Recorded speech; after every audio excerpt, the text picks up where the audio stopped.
Good afternoon, everyone. It's Kirsten here for a Thursday spa business break. All right, how's December going for you? Feeling a little crazy? Between having your business and it literally being one of the busiest months of the year for spas, and then also with family obligations, that adds an extra level of, holy cow, I'm just going to try to get through this month. But today I want to talk about why your spa business is ripe for meaningful change. Because I know once December is over and you have a little breathing room, you're going to start thinking about, in the new year, about your business and all of that you could possibly grow and hit those goals that you've been wanting to hit for a few years now, but really struggling with seeing some success. But it's so frustrating if you had some success with your business, but you keep kind of hitting this glass ceiling of never really being able to kind of push past it, whether that's financially past that glass ceiling or whether that's with your staffing, right? Because that's another big piece of the spa industry is attracting the right kind of team members so that everybody's working on aligned goals, as well as, as aligned goals as far as what you provide your clients, but aligned goals as far as, building the business and growing the business together. So it can be really frustrating if you feel like you've done everything you know how to do, and yet you keep bumping up against this ceiling of success. And usually that has to do with earning potential. Now, here's the thing. The moment you hung your shingle out there as a spa owner was the moment the real work began, because quite frankly, the skills that you learned as a service provider, whether you do lashes or skin or massage, whatever it is, or all of it, the skills that you developed and mastered at that for that, it's a different set of skills than what you need for entrepreneurship. And if you've read the book, The E-Myth, this is what Michael Gerber, he terms it as, what does he term it as? Is kind of like the most critical error of new entrepreneurs. So today's topic is talking about what you actually need to know to go from really great service provider and having those great skills, and even bringing on a team and teaching those skills to your team members. You need an entirely different skill set as an entrepreneur. Now, part of the problem of hitting this growth ceiling is that most of us came up in our entrepreneurship as service providers. And, if you were working for somebody, you were watching the owner with what they did for their marketing, the services that they rolled out, how they even described their services on their treatment menu, how they mapped out and what their website looks like, their marketing. You watched them, how they recruited new team members. You watched them, how they trained new team members.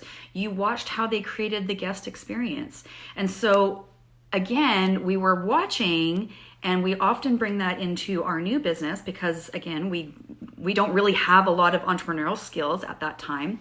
And so we're mimicking what we've learned as an employee. But that's problematic because, as we know with this industry, it's a lot of the blind leading the blind. And your previous employer may not have been doing things as efficiently, or I guess that's probably the best word, because efficiency is really about what we're talking about here. They might not have had those skills. And so again, it's kind of the blind leading the blind in your case.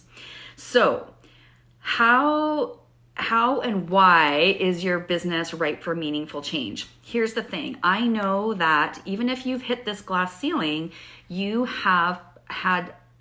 been able to have some sort of success with your client outcomes. Otherwise, you wouldn't still be in business, right? So you've got proven results for your clients, but the problem is that you're lacking structure in your business, okay? So here is where this entrepreneurial piece is so critical, having some new skills as entrepreneurs.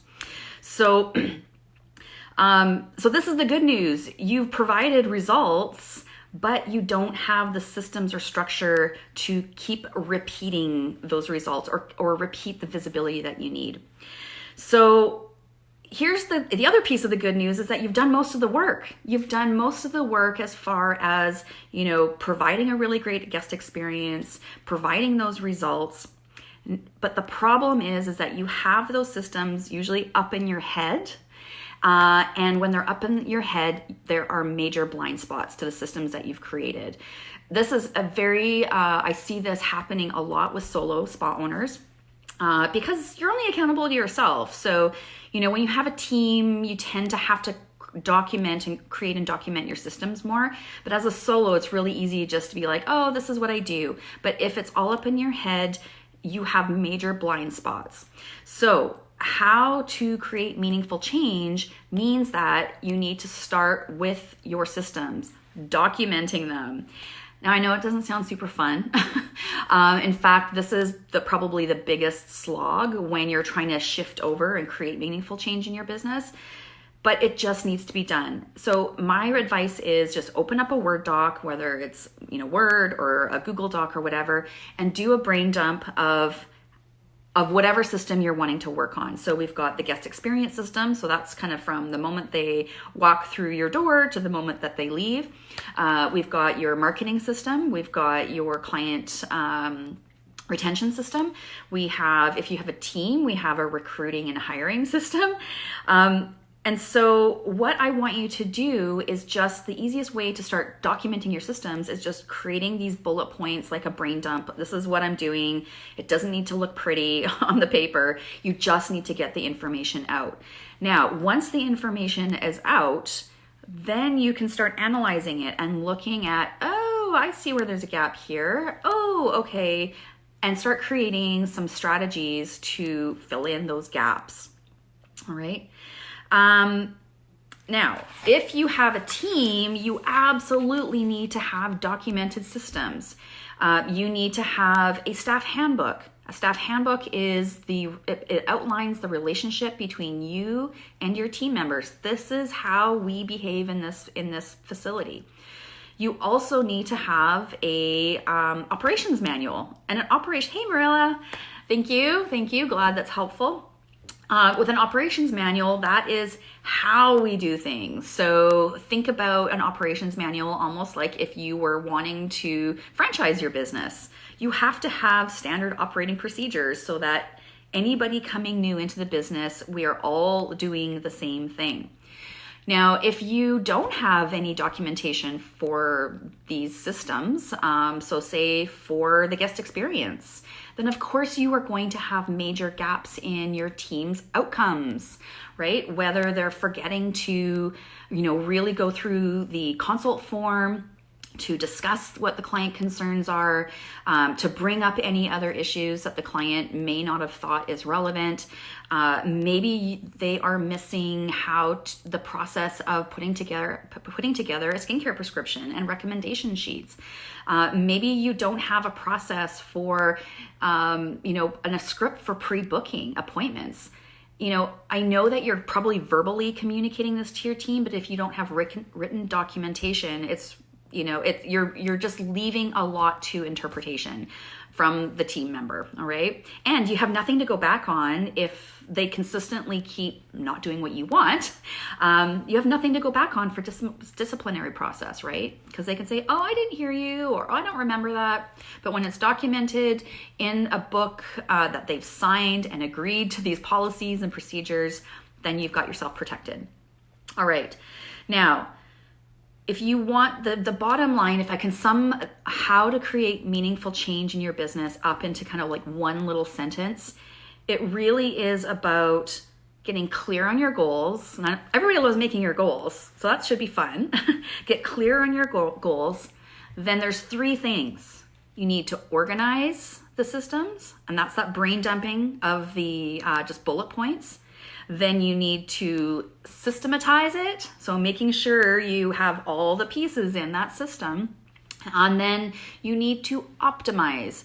And what I mean by optimizing is that once you've organized the system, created the system, the next thing you want to do is each time you go through the system, you want to be looking for those places that it can be optimized. Otherwise, you're just kind of wasting time, right? So you've organized yourself, you've systematized it, but if you don't constantly keep going back to it and optimizing it, it just sits flat again. You might just be creating, following a system that isn't isn't fully complete to be able to fully give you great results. So we constantly have to go back to our systems, our ops manuals, our staff handbooks, our marketing systems, our client retention systems. We have to go back to them occasionally and look at the places that we can optimize them and make them better.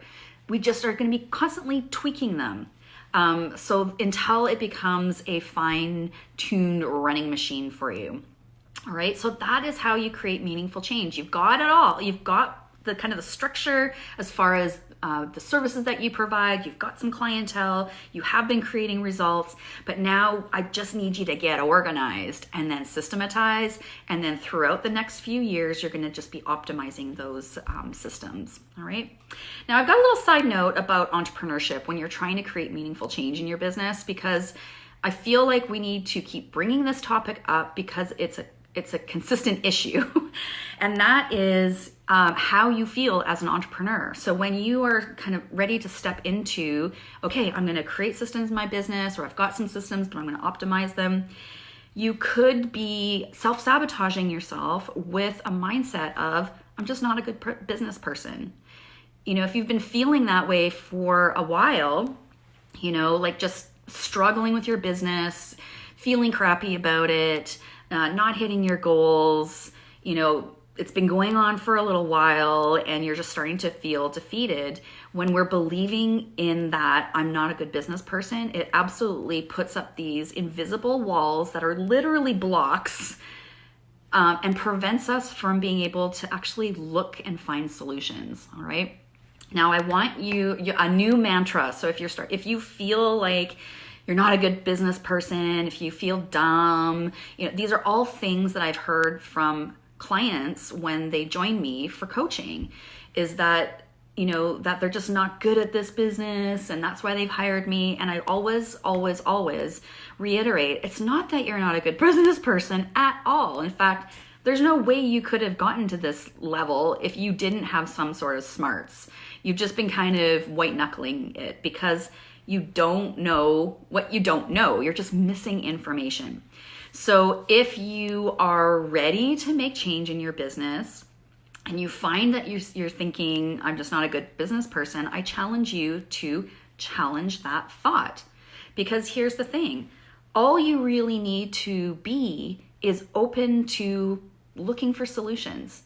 Now, there's solutions all over the place, and there's some free ones and there's some paid ones. But I know that if you get stuck, you are a Google away from finding some free solutions. There are, you know, lots of blogs on creating systems. I mean, there's my blog, there's Daniela Warner's blog, there's Maxine Drake's blog. There's lots of us here that are providing you with information. You just have to start searching for it. Now, if you are totally bootstrapping your business and you have no money and you can't afford to hire a business coach, then that means your job is going to be to learn how to do something new. Maybe it's creating a marketing system. Maybe it's creating a different guest experience or an improved guest experience. Maybe it's creating a recruiting and hiring system. It just may need some research on your part. If you are busy and too busy to put together, you know, figure this out stuff on your own, and you need the hand-holding, then you're going to have to hire somebody to walk you through it, because they'll go much faster rather than trying to squeeze in do-it-yourself courses when you're fully booked and you have a team and you have a family. Sometimes it's just much quicker to pay for coaching or consulting and get the solution happening much quicker. Oh, thanks, Susan. I really appreciate that. So the mantra that I want you to adopt if you're struggling in your business is, I'm not sure what to do right now, but I know I can find my next steps with some research. All right. So that is to counteract that negative thinking that creeps in, because that's just your subconscious mind trying to protect you, trying to keep you safe, you know, safe from failure. I'm sure you've had that subconscious thinking going on of like, you know, if you fail, everybody's going to judge you. And so our subconscious minds sometimes hijack and sabotage us. So we need to be conscious as entrepreneurs when we have those self-sabotaging thoughts, because they turn into self-sabotaging behaviors. All right. So if you don't know how to do something or don't know what to do, you're literally a Google search away. Sometimes it's just asking the right question or asking the question in different ways to find answers on the internet. And you may find just like a little bit of the answer, but it might lead to, links and information beyond that. All right. So I know that you guys are smart enough to do your research and not to get kind of slogged into, I don't know how to do this. I'm a bad business person. You're not. You know how to do this. You just got to tap into it. All right, so that is my my conversation today about for Facebook Live for Spa Business Break is how to create meaningful change. It is organizing, systematizing, and then optimizing those systems. That's how you create meaningful change in your business. And you know what? You're more than halfway there because you already have most of the systems are just probably all up in your head. Okay, that is it. I will see you next Thursday for another Spa Business Break. We're not a week. I was just thinking, wait, is next week Christmas? No, it's the week after. So I won't be having Spa Business Breaks the week of Christmas or the week of New Year's, but I will be here next week. All right, we'll see you then. Thanks for joining. Bye.